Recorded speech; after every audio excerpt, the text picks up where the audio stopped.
Greater Bengaluru ಚುನಾವಣೆ ಏನಿದೆ, GBA ಚುನಾವಣೆಗೆ ಡಿಕೆ ಶಿವಕುಮಾರ್ ಅವರು ಮಾಸ್ಟರ್ ಪ್ಲಾನ್ ಮಾಡಿದ್ದಾರೆ.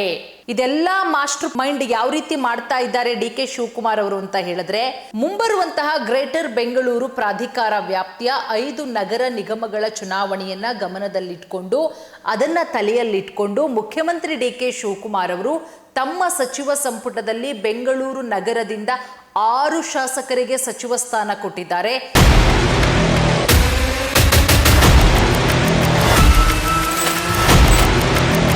ನೋಡಿ, ಅಂತೂ ಡಿಕೆ ಶಿವಕುಮಾರ್ ಅವರ ಸಂಪುಟಕ್ಕೆ ಒಂದಷ್ಟು ಜನ ಸಚಿವರುಗಳ ಸೇರ್ಪಡೆಯಾಗಿದೆ. ಯಾವಾಗ ಆಗುತ್ತೆ ವಿಸ್ತರಣೆ, ಸಂಪುಟ ವಿಸ್ತರಣೆ ಆಗಾಗುತ್ತೆ ಈಗಾಗುತ್ತೆ ಅಂತ ಹೇಳ್ಕೊಂಡೇ ಬಂದು 2 ತಿಂಗಳುಗಳಿಂದ ನಿನ್ನೆ ನೂತನ ಸಚಿವರುಗಳಾಗಿ 19 ಜನ ಪ್ರಮಾಣ ವಚನವನ್ನ ಸ್ವೀಕಾರ ಮಾಡ್ತಾರೆ.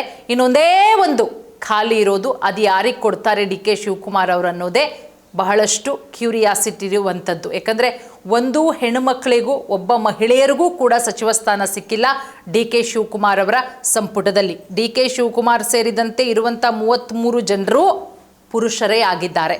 ಇದೆಲ್ಲದರ ನಡುವೆ ಡಿಕೆ ಶಿವಕುಮಾರ್ ಅವರು ಮುಂಬರುವಂತಹ ಜಿಬಿಎ ಚುನಾವಣೆ, ಗ್ರೇಟರ್ ಬೆಂಗಳೂರು ಚುನಾವಣೆ ಏನಿದೆ, ಜಿಬಿಎ ಚುನಾವಣೆಗೆ ಡಿಕೆ ಶಿವಕುಮಾರ್ ಅವರು ಮಾಸ್ಟರ್ ಪ್ಲಾನ್ ಮಾಡಿದ್ದಾರೆ. ಯಾಕೆ ಅಂತ ಹೇಳಿದ್ರೆ, ಜಮೀರು, ರಿಜ್ವಾನ್ ಸೇರಿದಂತೆ ಬೆಂಗಳೂರಿನ 6 ಶಾಸಕರಿಗೆ ಸಚಿವ ಸ್ಥಾನ ಸಿಕ್ಕಿರೋದು. ಇದೆಲ್ಲ ಮಾಸ್ಟರ್ ಮೈಂಡ್ ಯಾವ ರೀತಿ ಮಾಡ್ತಾ ಇದ್ದಾರೆ ಡಿಕೆ ಶಿವಕುಮಾರ್ ಅವರು ಅಂತ ಹೇಳಿದ್ರೆ, ಮುಂಬರುವಂತಹ ಜಿಬಿಎ ಚುನಾವಣೆಯನ್ನ ದೃಷ್ಟಿಯಲ್ಲಿ ಇಟ್ಕೊಂಡು, ಮುಂಬರುವಂತಹ 2028ರ ವಿಧಾನಸಭೆ ಚುನಾವಣೆಯನ್ನ ದೃಷ್ಟಿಯಲ್ಲಿಟ್ಕೊಂಡು ಡಿಕೆ ಶಿವಕುಮಾರ್ ಅವರು ಮಾಡಿರುವಂತಹ ಮಾಸ್ಟರ್ ಪ್ಲಾನ್.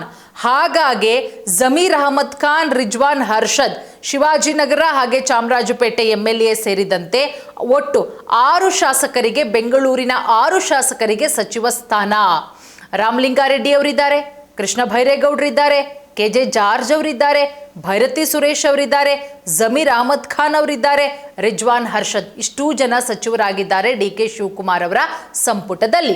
ಮುಂಬರುವಂತಹ ಗ್ರೇಟರ್ ಬೆಂಗಳೂರು ಪ್ರಾಧಿಕಾರ ವ್ಯಾಪ್ತಿಯ 5 ನಗರ ನಿಗಮಗಳ ಚುನಾವಣೆಯನ್ನ ಗಮನದಲ್ಲಿಟ್ಕೊಂಡು ಅದನ್ನ ತಲೆಯಲ್ಲಿಟ್ಕೊಂಡು ಮುಖ್ಯಮಂತ್ರಿ ಡಿಕೆ ಶಿವಕುಮಾರ್ ಅವರು ತಮ್ಮ ಸಚಿವ ಸಂಪುಟದಲ್ಲಿ ಬೆಂಗಳೂರು ನಗರದಿಂದ 6 ಶಾಸಕರಿಗೆ ಸಚಿವ ಸ್ಥಾನ ಕೊಟ್ಟಿದ್ದಾರೆ.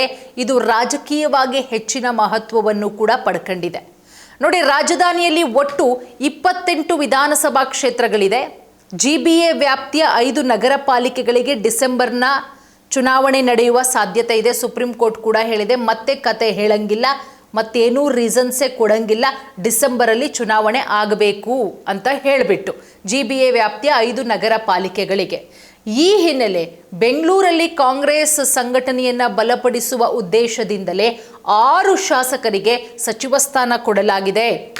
ಡಿಕೆ ಶಿವಕುಮಾರ್ ಅವರು ಸಾಕಷ್ಟು ಮಾಸ್ಟರ್ ಪ್ಲಾನ್ ಮಾಡ್ತಾ ಇದ್ದಾರೆ. ಹೇಗೆ 23ರಲ್ಲಿ ಮಾಸ್ಟರ್ ಪ್ಲಾನ್ ಮಾಡಿ ರಾಜ್ಯದಲ್ಲಿ ಇಷ್ಟೇ ಸೀಟ್ ಬರುತ್ತೆ ಅಂತ ಪಕ್ಕಾ ಪ್ರೆಡಿಕ್ಷನ್ ಮಾಡಿದ್ರು, ಅದೇ ನಿಟ್ಟಿನಲ್ಲಿ ಜಿಬಿಎ ಚುನಾವಣೆಗೂ ಕೂಡ ತಯಾರಿ ಮಾಡ್ತಾ ಇದ್ದಾರೆ. ಡಿಕೆ ಶಿವಕುಮಾರ್ ಅವರ ಸಂಪುಟದಲ್ಲಿ ರಾಮಲಿಂಗಾರೆಡ್ಡಿ, ಕೃಷ್ಣ ಭೈರೇಗೌಡ, KJ ಜಾರ್ಜ್, ಭೈರತಿ ಸುರೇಶ್, ಜಮೀರ್ ಅಹಮದ್ ಖಾನ್, ರಿಜ್ವಾನ್ ಹರ್ಷದ್ ಸಚಿವರಾಗಿದ್ದಾರೆ. ಹಿಂದಿನ ಸಿದ್ದರಾಮಯ್ಯ ಸರ್ಕಾರದಲ್ಲೂ ಕೂಡ ರಾಜಧಾನಿಯಿಂದ ಇದೇ ಸಂಖ್ಯೆಯ ಸಚಿವರಿದ್ದರು. ಆ ವೇಳೆ ದಿನೇಶ್ ಗುಂಡೂರಾವ್ ಸಚಿವರಾಗಿದ್ದರು. ಈ ಬಾರಿ ಅವರ ಸ್ಥಾನಕ್ಕೆ ರಿಜ್ವಾನ್ ಹರ್ಷದ್ ಅವರಿಗೆ ಅವಕಾಶವನ್ನ ಕೊಡಲಾಗಿದೆ. ಪ್ರಸ್ತುತ ಸಚಿವ ಸಂಪುಟದಲ್ಲಿ ರಾಮಲಿಂಗಾರೆಡ್ಡಿ ಮತ್ತು ಜಮೀರ್ ಅಹಮದ್ ಖಾನ್ ದಕ್ಷಿಣ ಬೆಂಗಳೂರನ್ನ, ಕೃಷ್ಣ ಭೈರೇಗೌಡ, ಭೈರತಿ ಸುರೇಶ್ ಉತ್ತರ ಬೆಂಗಳೂರನ್ನ, KJ ಜಾರ್ಜ್ ಹಾಗೆ ರಿಜ್ವಾನ್ ಹರ್ಷದ್ ಪೂರ್ವ ಬೆಂಗಳೂರನ್ನ ಪ್ರತಿನಿಧಿಸ್ತಾರೆ. ಇದರ ಜೊತೆಗೆ ರಾಮನಗರ ಜಿಲ್ಲೆಗೆ ಬೆಂಗಳೂರು ದಕ್ಷಿಣ ಅಂತ ಮರುನಾಮಕರಣ ಮಾಡೋ ಸರ್ಕಾರದ ನಿರ್ಧಾರದಿಂದ ಆ ಭಾಗದ ರಾಜಕೀಯ ಪ್ರಾಮುಖ್ಯತೆ ಮತ್ತಷ್ಟು ಹೆಚ್ಚಾಗಿದೆ ಅಂತಾನೆ ಹೇಳಬಹುದು. ಮುಖ್ಯಮಂತ್ರಿ ಡಿಕೆ ಶಿವಕುಮಾರ್ ಹಾಗೆ ನೂತನ ಸಚಿವ HC ಬಾಲಕೃಷ್ಣ ಬೆಂಗಳೂರು ದಕ್ಷಿಣ ಭಾಗದ ನಾಯಕರಾಗಿ ಗುರುತಿಸಿಕೊಂಡಿದ್ದಾರೆ. ಸಿದ್ದರಾಮಯ್ಯ ಸರ್ಕಾರದಲ್ಲಿ ಡಿಕೆ ಶಿವಕುಮಾರ್ ಬೆಂಗಳೂರು ಅಭಿವೃದ್ಧಿ ಸಚಿವರಾಗಿದ್ರು. ಆದರೆ ಸಚಿವ ಸಂಪುಟದಲ್ಲಿ ಎಲ್ಲರಿಗೂ ಅವಕಾಶ ಸಿಕ್ಕಿಲ್ಲ.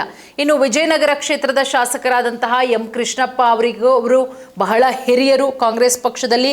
ಎಂ ಕೃಷ್ಣಪ್ಪ ಅವರಿಗೆ ಸಿಗುತ್ತೆ ಅಥವಾ ಗೋವಿಂದರಾಜನಗರ ಕ್ಷೇತ್ರದ ಶಾಸಕರಾಗಿರುವಂತಹ ಅವರ ಪುತ್ರ ಪ್ರಿಯಾಕೃಷ್ಣ ಅವರಿಗೆ ಸಿಗುತ್ತೆ ಅಂತಾನೆ ನಿರೀಕ್ಷೆ ಮಾಡಲಾಗಿತ್ತು. ಆದರೆ ಆಗಲಿಲ್ಲ. ನಿನ್ನೆ ಎಷ್ಟೆಲ್ಲ ಮಟ್ಟಿಗೆ ಹೈಡ್ರಾಮಾಗಳು ಕ್ರಿಯೇಟ್ ಆಯಿತು. ಪ್ರಿಯಾಕೃಷ್ಣ ಬೆಂಬಲಿಗರು ಪ್ರತಿಭಟನೆ ಮಾಡ್ತಾರೆ, ಡಿಕೆ ಶಿವಕುಮಾರ್ ಅವರ ಫೋಟೋಗೆ ಚಪ್ಪಲಿಯಿಂದ ಹೊಡಿತಾರೆ. ಸೊ ಹಾಗಾಗಿ ಒಂದು ಕಡೆ ಪಶ್ಚಿಮ ಮಧ್ಯ ಬೆಂಗಳೂರು ಭಾಗವನ್ನು ಪ್ರತಿನಿಧಿಸುವ ಮಾಜಿ ಸಚಿವ ದಿನೇಶ್ ಗುಂಡೂರಾವ್ ಅವರನ್ನು ಈ ಬಾರಿ ಸಚಿವ ಸಂಪುಟದಿಂದ ಕೈ ಬಿಡಲಾಗಿದೆ. ಸೊ ಹಾಗಾಗಿ ಕಾಂಗ್ರೆಸ್ ಮೂಲಗಳ ಪ್ರಕಾರ ಈ ಬದಲಾವಣೆಗಳು GBA ಚುನಾವಣೆ ಮೇಲೆ ದೊಡ್ಡ ಪರಿಣಾಮ ಬೀರುವ ಸಾಧ್ಯತೆ ಕಡಿಮೆ ಇದ್ರೂ ಕೂಡ 2029ರ ಲೋಕಸಭಾ ಚುನಾವಣೆಯ ರಾಜಕೀಯ ಸಮೀಕರಣಗಳ ಮೇಲೆ ಪರಿಣಾಮ ಬೀರಬಹುದು ಅಂತಲೇ ಹೇಳಲಾಗ್ತಾ ಇದೆ. ನೋಡೋಣ DK ಶಿವಕುಮಾರ್ ಅವರ ಪ್ಲಾನಿಂಗ್ಗಳು ಯಾವ ರೀತಿ ವರ್ಕೌಟ್ ಆಗುತ್ತೆ.